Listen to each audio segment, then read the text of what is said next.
Hello बच्चों, today we will study moment 6 chapter weathering the storm in Ersama. The author of this chapter is Hers Mandir. So let's start. On 27 October 1999, 7 years after his mother's death, 27 अक्टूबर 1999 को अपनी माँ की मृत्यु के 7 साल बाद Prashant had gone to the block headquarter of इरसामा.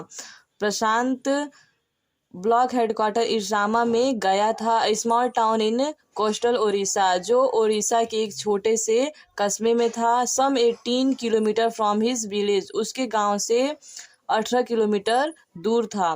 To spend the day with a friend, वो वहाँ पे अपने फ्रेंड के साथ दिन बिताने के लिए गया था. In the evening a dark and menacing storm quickly gathered, शाम के समय एक काला सा और डरावना तूफान तेजी से घिर आया, इकट्ठा हुआ. Winds beat against the houses with the speed and fury that Prashant had never seen witnessed before, और जो हवाएं थी वो हाउसेस से घरों से ऐसे टकरा रही थी जैसे वो बहुत ज़्यादा स्पीड में हो और बहुत ज़्यादा उसकी जो गति हो बहुत तेज हो, जैसा कि प्रशांत कभी नहीं देखा था. Heavy and incessant rain fill the darkness. Heavy मतलब भारी, इंसिसेंट मतलब लगातार. भारी और लगातार बारिश ने अंधकार को भर दिया था. Ancient tree were uprooted and crashed to the earth. पुराने पेड़ उखड़ गए थे और टूटकर धरती पर आ गिरे थे. क्रैश्ड मतलब होता है टूटकर गिरना. Screams rent the air as people and houses were swiftly washed away. Screams मतलब होता है चीख, rent मतलब होता है चीर देना.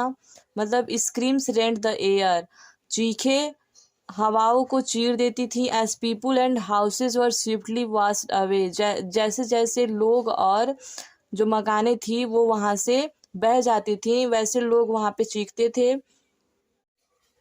The angry waters swirled into his friend's house neck deep. The angry waters मतलब होता है भयानक तूफान. जो पानी बह रहा था उसको कहा जा रहा है angry waters swirled into his friend's house neck deep.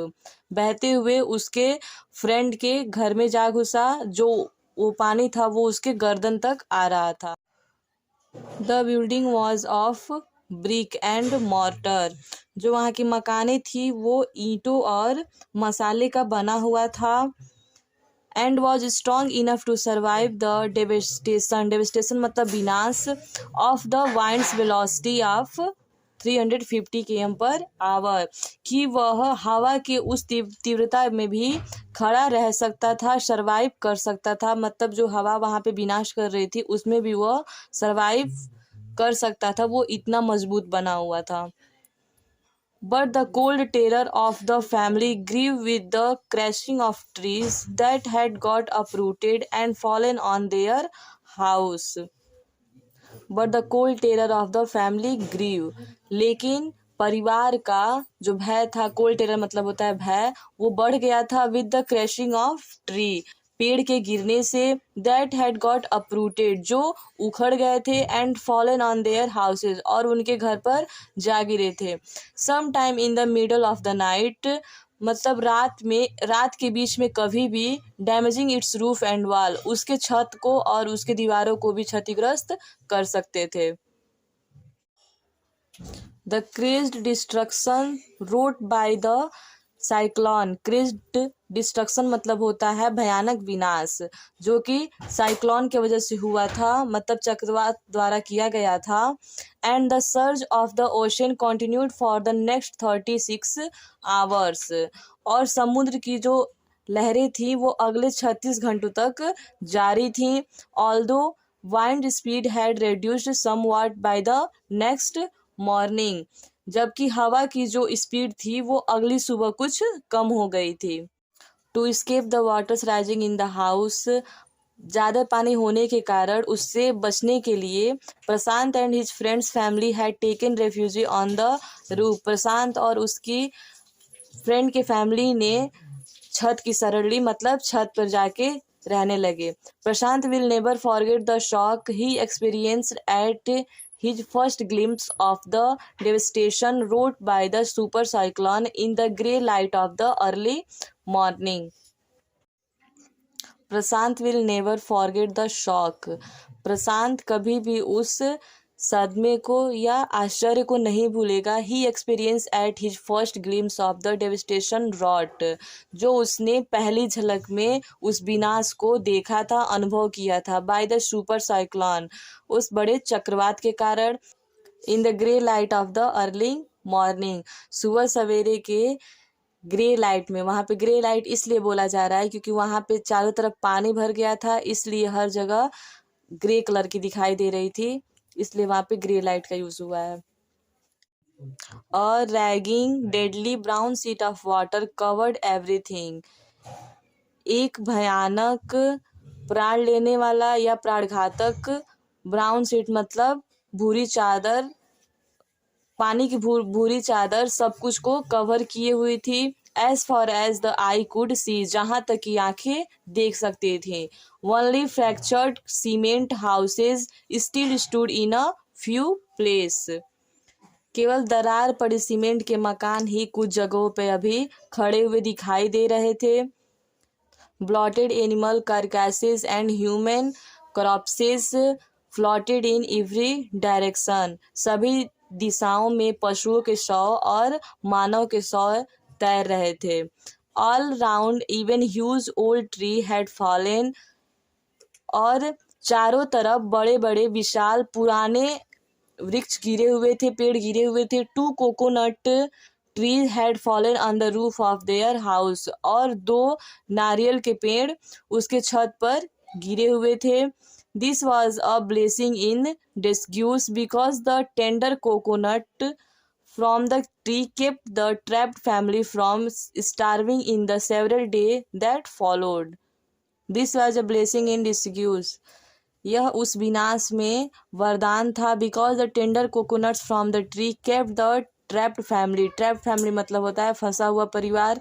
From starving in the several day that follow, जो उस पेड़ के नारियल थे, टेंडर मतलब होता है कोमल, मतलब कोमल कोमल जो नारियल थे, वे उस फैमिली को भूखमरी से आने वाले दिनों में बचाए रखे।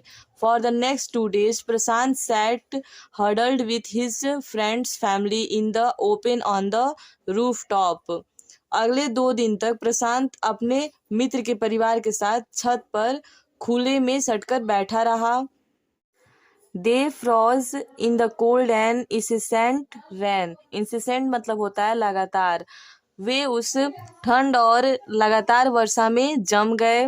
The rain water washed away Prashant tear, washed away मतलब होता है बहा ले जाना। जो बारिश की बूंदें थी वो प्रशांत के आंसुओं को बहा ले गई थी। The only thought that flash through his mind was weather his family had survived the fury of super cyclone, केवल एक ही विचार उसके मन में बैठा हुआ था। फ्लैश मतलब होता है कौंधा हुआ, मतलब बैठा हुआ था, उसके मन में बैठा हुआ था कि क्या उसकी फैमिली बची होगी इस भयानक साइक्लोन से, चक्रवात से। Was he to be bereaved once again, क्या वह फिर से एक बार वंचित रह जाएगा।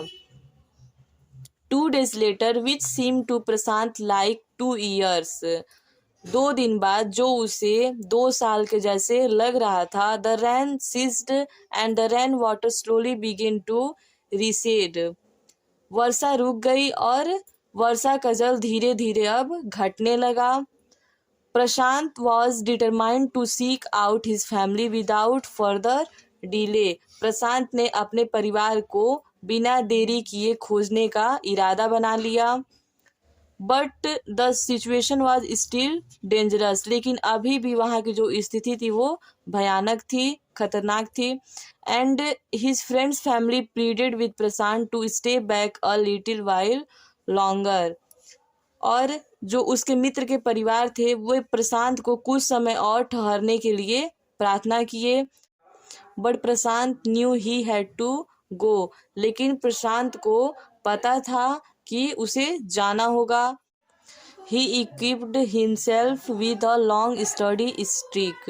उसने एक लंबी मजबूत लाठी ली and then started on his 18 kilometre expedition back to his village. और फिर वह अपने गांव जाने की जो 18 किलोमीटर दूर था उसका यात्रा स्टार्ट कर दिया through the swollen flood water, उस भारी बाढ़ के पानी में। एक लंबी सी मजबूत लाठी उठाई और वहां से वो अपने गांव जाने की यात्रा को शुरू कर दिया जो वहां से 18 किलोमीटर दूर था और उसे वहां से बाढ़ के पानी से होकर के जाना पड़ा।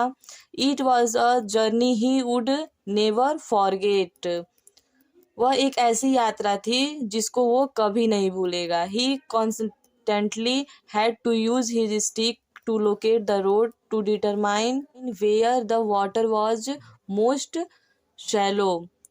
वह जो उसका मजबूत लाठी था, लंबा सा लाठी था, उसको सड़क का पता लगाने के लिए उसकी हेल्प कर रहा था और वह लाठी का प्रयोग इसलिए करता था कि वो जान सके कि कहाँ कहाँ पानी ज़्यादा ऊंचा है, मतलब भरा हुआ है।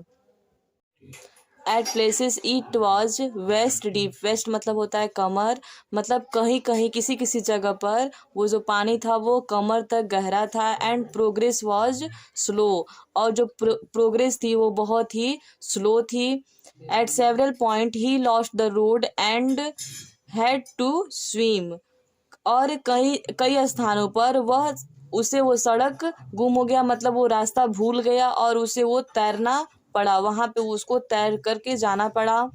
After some distance he was relieved to find two friends of his uncle who were also returning to their village. कुछ समय के बाद, कुछ दूरी के बाद, आफ्टर सम डिस्टेंस मतलब कुछ दूरी के बाद, he was relieved to find two friend of his uncle, उसने अपने चाचा जी के दो मित्रों को वहां पर देखा। Who were also returning to their village, जो अपने गांव के लिए वापस जा रहे थे। They decided to move ahead together, वह उनके साथ आगे बढ़ने का निश्चय किया। As they waded through the waters the scenes they witnessed grew more and more macabre. As they waded through the waters, waded मतलब होता है गुजरना, हो करके जाना। जब वह पानी से हो करके गुजर रहे थे, the scene they witnessed grew more and more macabre, वो जो दृश्य था वो बहुत ही अधिक डरावना हो गया। They had to push away many human bodies, उनको कई सारे मानव शरीर को, ह्यूमन बॉडी को धकेलना पड़ा, पुश करना पड़ा। मैन, वुमेन, चिल्ड्रेन, जैसे कि पुरुषों के, स्त्रियों के और बच्चों के। एंड कैरकैसेस ऑफ डॉग, और कुत्तों के शव को भी। Goats and cattle that the current swept against them as they moved ahead, जो उनके रास्ते पे जब वो आगे बढ़ रहे थे तो उनके रास्ते में जो कुत्ते के, बकरी के और जो भी पशु के शव आ रहे थे, जो वहाँ पे बहे जा रहे थे, उनके अगेंस्ट आ रहे थे, उनको धक्का देना पड़ा। और they could barely see a house standing, Prashant now wept out loud and long, उन्हें मुश्किल से ही कोई मकान खड़ा दिखाई दिया, तब प्रशांत जोर जोर से और देर तक रोने लगा। He was sure that his family could not have survived this catastrophe, वो श्योर हो गया कि उसकी फैमिली जो है इस भयानक तूफान में, विपत्ति में, कैटास्ट्रोफ मतलब होता है विपत्ति में, अब सर्वाइव नहीं कर रही होगी, मतलब पता नहीं। He was sure that his family could not have survived this catastrophe. Catastrophe मतलब होता है विपत्ति। वह निश्चित हो गया, मतलब वह श्योर हो गया कि उसकी फैमिली इस विपत्ति में सरवाइव नहीं कर रही होगी। आज के लिए बस इतना ही, आगे की कहानी अब हम नेक्स्ट वीडियो में पढ़ेंगे। Thank you.